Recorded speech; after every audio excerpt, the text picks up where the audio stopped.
Hi everybody, and welcome to another episode of Conversations with Zingdad. So today I have a burning question on. It's a question I've had for a very, very long time, and I've been wanting to make this video for a long time, so I'm really glad we're getting to it today. Well, dying with anticipation. But before I ask you the question, I'd like to just give a little bit of background, if that's okay. Sure. Yeah.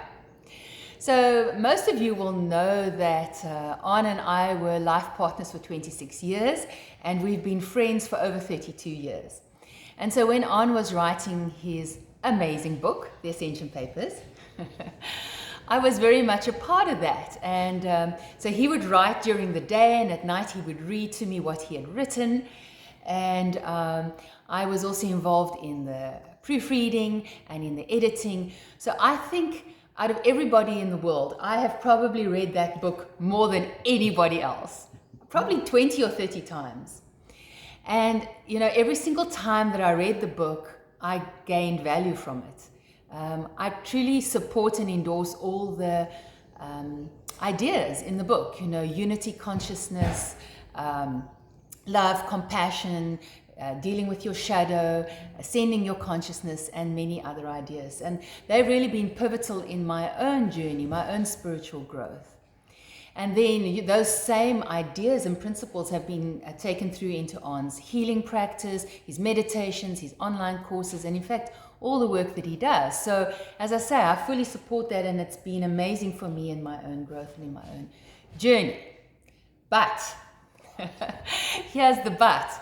When it comes to some of An's work, so this is the work around channeling aliens, or around the Pleiades, or Lyra, or I don't know, dragons, or ancient red vampires, or whatever. I really struggle with that. I really, really struggle because, you know, I trained as a scientist and as a business person, and I worked as a business person for many years. And it's not that I can't believe in things that I don't see or that I can't experience with my own senses.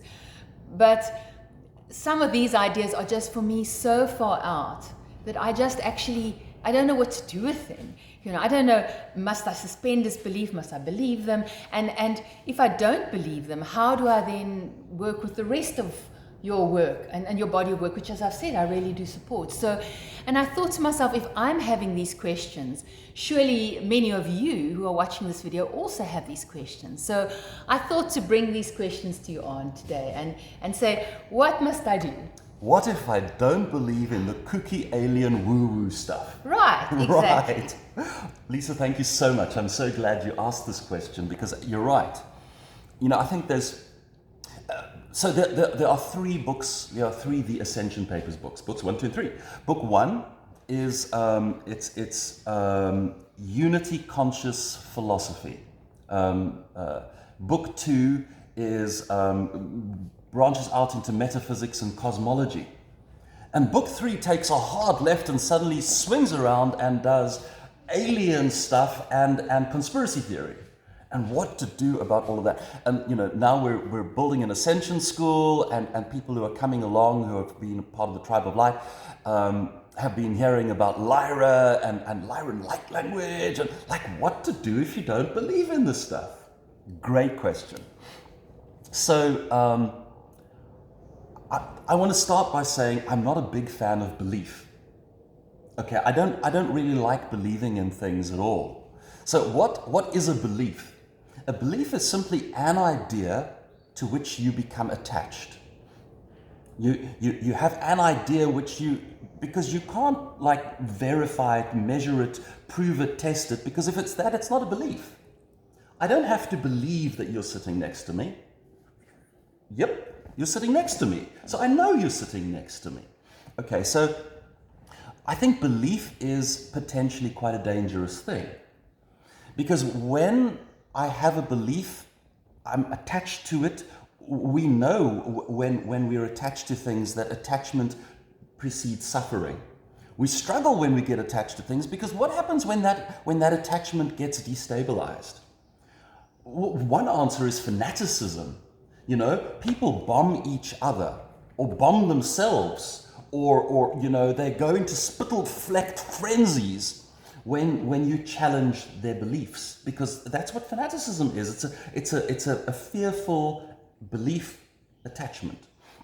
So I don't like beliefs. And when we say to people, believe this, what are we doing? We're creating a religion. And I would be the first prophet of the Lyran religion. I'm not into that stuff. I'm just not into it. I don't want people to put me onto a pedestal and say, he is the bearer of the truth. I cringe at that idea. Okay, so what do I want? I'm into spirituality. Now, spirituality and religion are two almost diametrically opposed beasts. Religion says everybody inside the church, the house, the group, the tribe, everybody must agree to the same basic tenets. We must all share these beliefs, and homogeneously, like where somebody believes a little, they're a heretic. They're panel beat them, get them back inside the box, or excommunicate them and chuck them away. So spirituality is exactly the opposite.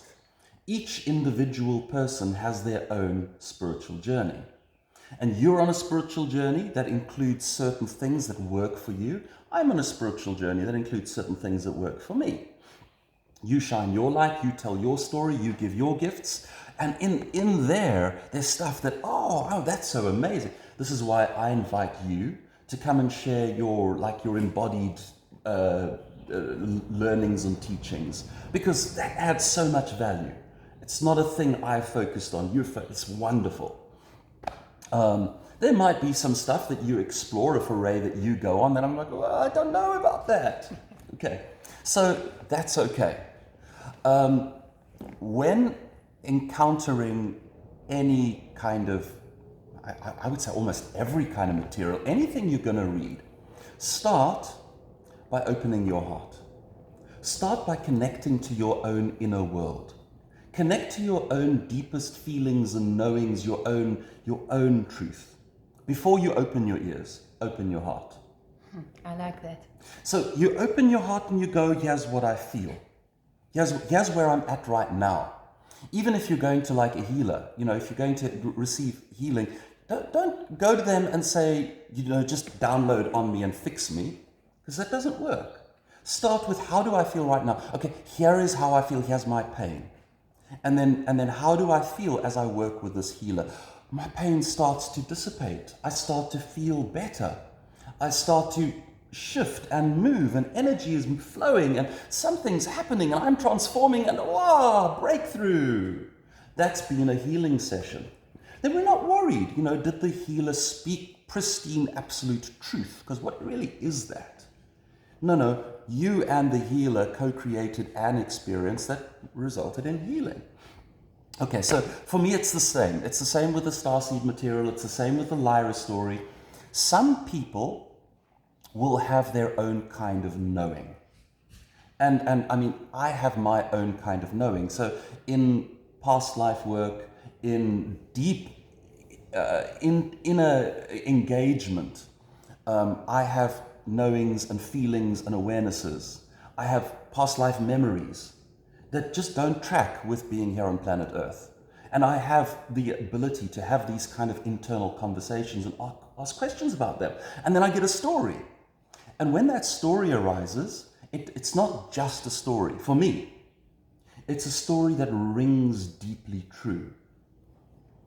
So it's a truthy story. A truthy story. A truthy story. It's a story that brings me personal healing and transformation. So it's a story that touches me and works for me. Now, I think a lot of my audience, a lot of people are following me, because when I tell stories, then they go, oh, something is moving, something is shifting, something is healing, something. I've had quite a number of people, when I've told the Lyran story, like the bombardment of the dragons bombarded Lyra. I mean, it's such a weird story. It's got nothing to do with planet Earth, but people wail, they tear up and they cry tears of grief. Something deep inside of them is touched. when we talk about, Pleiadians, and we talk about, life, some people go, oh, this is me. I know it's me. Apparently Pikachu has some kind of response. Some people just go, say what? I don't know. Okay, well, if you don't know, then you don't know. Then you just engage with it as a story. It's just a story. It's not your story, it's just a story. It's a mythos, which you can go, it's like a parable, or it's just a mythos, which either does something for you or it doesn't. What has helped for me is actually to go, this is a story, but out of the infinity of stories that could have been told, this one got told. So the question is not, is it true? The question is it useful in some way? It's exactly that. So in up till now in the Tribe of Light, we've heard about the Lyran story. At this point, our next episode is going to touch on the Pleiadian story. And really, you don't have to believe in this for it to be a thing that can pull a tribe together. We can take people who are strangers here on planet Earth, they don't know each other, and we can say, we're going to create these pods. And the pods, we're gonna have little, our inwards, our names for what we are as pod members. And if you like that, you can say, well, there you go. I'm going to join a pod, and there's a pod mother and a pod father, but we've this is what we call them, and there's a structure, and you can like that, and you can use that. Or you can say, it's all just too freaky weird for me, and I don't want to have any part of that, but I still want to participate in the Ascension School that's going to flow out of this. I want to participate in the Ascension School because I really like the way you guys are teaching, unity conscious theory, and I love the satsangs that you have about that, and I like the embodied stuff and the conscious sexuality stuff, but I don't want to be a part of this Lyran woo. I just don't want. That's okay. Everybody is on a spiritual path. It's all about their own inner knowing. It's what resonates in your heart. It's what brings a feeling of relief, or a feeling of healing, or a melting of your blocks, or an expansion, or a joy. Do that. And when some part of you, when your heart says no, trust your heart. Respect your own inner knowing. Is really where it's at. So I have absolutely no pain, no problem with somebody saying, I like this, but that, not for me. Perfect. All right. Well, that's a relief then. I don't have to join the freaky woo-woo, but I can take what works for me. So thank you for answering that question on. Thank you, Lisa. Yeah. Okay, folks. All right. Until next time. Bye. Bye-bye.